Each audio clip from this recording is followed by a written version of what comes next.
everybody's having a great weekend. We finally got some sun in the 8th, so that's a good thing. I'm running a couple errands, swing by the cigar shop, and that's pretty much going to be it for me today. Got the workout in earlier. Look, it's Black Friday, Cyber Monday weekend, and all of that. So definitely check out the description box, the post box, wherever you're watching that, to see some of the offers that we have in there. I've got a book bundle of my top selling books. Those who don't know, I've published 25, written and published 25 full-length books, a bunch of other stuff, but the top 7 titles are in a bundle at an unbelievable savings, more than 50% off. You can get that. You can get an opportunity to work with me at a discounted price. You can get a free upgrade to work with me for an entire year at the cost of a 12-week package. All of that stuff's going to be in there. So I want to get that out of the way because I really want to talk to you. I want to take some time, and I want to talk with you from a very deep and transparent place. One of the things that happens when we tend to see people who exhibit lives that appear on the surface to be successful, when people are, by profession, those who encourage others to be successful, you tend to get the idea that somehow these people are innocuous to the rigors and the roles of life, that somehow because we've experienced some level of success, because we've been able to do some things that the average person hasn't done, that somehow our lives are void of disruption, void of problems and challenges and all of the things that the average person goes through.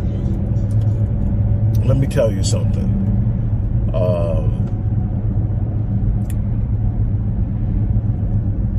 The only difference between my life and your life is, 1, you're living yours and I'm living mine. 2, I may view and engage my challenges differently than the average person.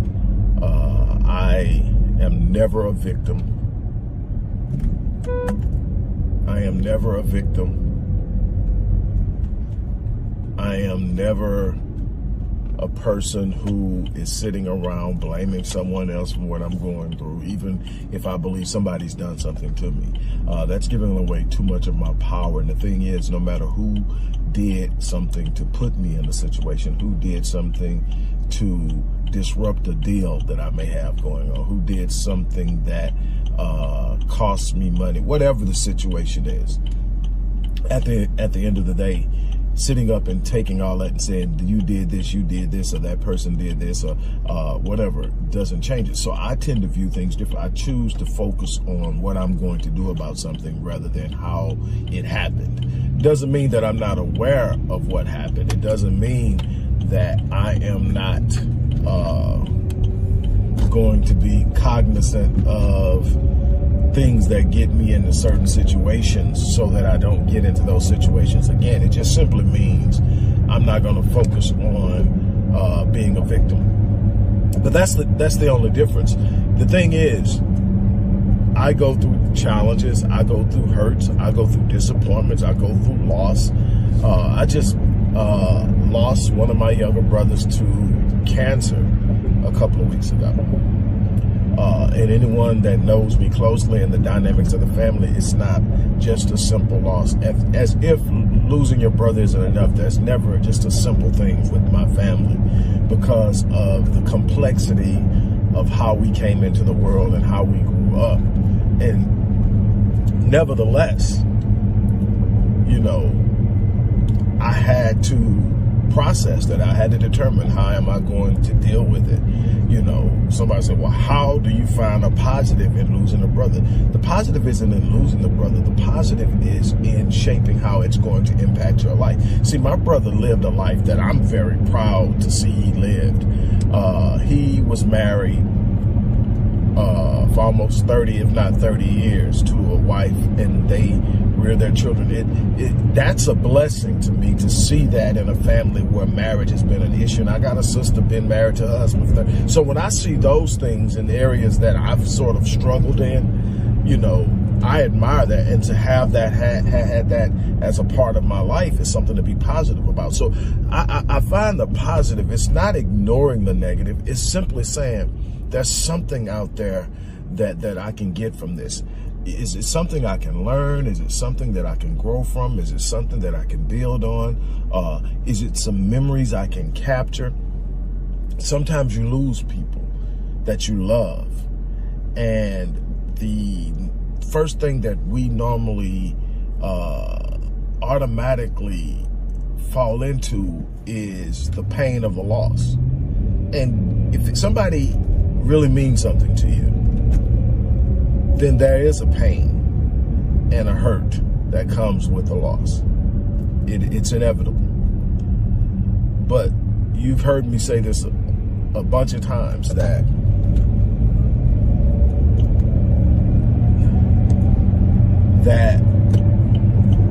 pain is inevitable, but suffering is a choice. Pain is going to happen. There are things that's going to come that you don't have the ability to avoid. You're going to lose people. People are going to pass away. Some people are going to choose to move on in a different direction than you, and by way of doing that, move out of your life. That is going to happen. You don't always control that.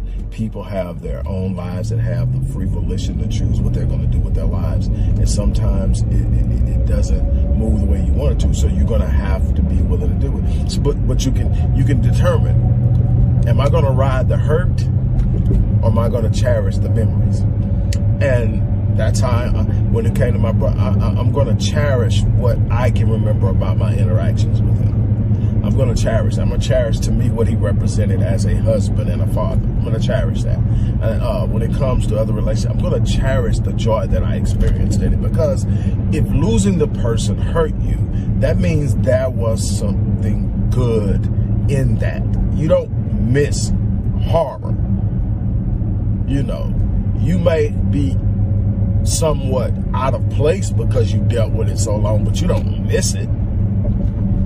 When something hits you and you feel like you've lost something, that was something to lose. It may not have been perfect. It may not have been everything you thought it should be, but it's something that's worth thinking about. And so you choose to cherish the moments. What am I getting at here? What am I trying to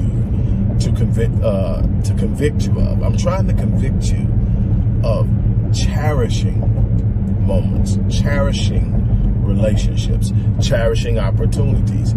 You know, I don't care how good you're at something, and I'm a perfect example of that. I don't care how good you are at something. That's going to be a moment where you're not doing so good at it. I excel in business and finance, but there has been some moments where it has kicked my butt. There have been some moments where I've had to literally anchor myself and refuse to quit, refuse to give in, and go after something that just seems like all of a sudden it did not want me to have it. And it is in that relentless pursuit that I obtain. All I'm trying to get you to understand is where you're at right now is a part of the journey. And what you have to understand, especially when it comes to people, is everybody's living their journey. They're living their life. They're living their experiences. They're battling their demons. They're dealing with their trauma. They're going through their situations. And sometimes in our imperfection and in our pain, we have the audacity to demand perfection from those we encounter. And when we don't get it, we tend to respond in a hostile way. And we tend to have reactions that don't produce positive environments. And what we've got to understand is everybody's living it.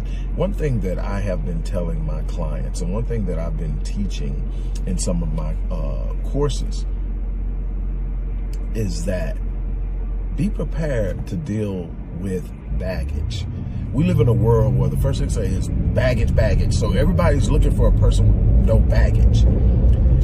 If you got an adult, they've got baggage. Now, it depends on where they come from, what they've been through, how much baggage they're carrying, how much baggage they've packed away and put away. The thing is, what you have to ask yourself is not whether they have baggage, is the baggage they have and carrying, can you help them carry it? Can you help them unpack it? And that's the thing. And be insightful in being around people who can also help you carry and unpack your baggage. Stop looking for that perfect situation. It does not exist. Stop looking for ideal and perfect situations. They don't exist. What exists are the people who are willing to walk it with you, people who are willing to live it with you, people who know your baggage and say, hey, let me get that for you. I know you've been carrying it for a while. Take a break. I got it today. Let me help you unpack that. You don't even need to carry that anymore. Let me show you something. Let me help you unpack that. Let's walk. Let's talk. Let's do. That's what you need. We need more people aware of baggage and willing to be a part of the process of healing from the things that created the baggage, so that we lighten the load of the baggage we carry. That's the thing that I want to get across to you. Number one, be open to people who are caveats of healing for you. They don't come on white horses in night outfits with swords.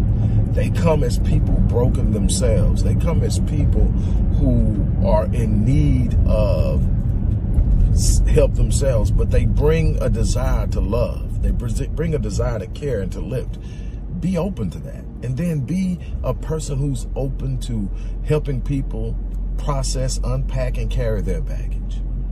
That's what I'm going to leave you with. I just want you to be more open to the realities of life and not ruin things because of faulty expectations. Look, I love every last one of you guys. You take care of each other. As I've always said, I live my life on full, so that when I leave this place, I die on me. I'm challenging you to do the same thing. Let's love, let's love, let's love.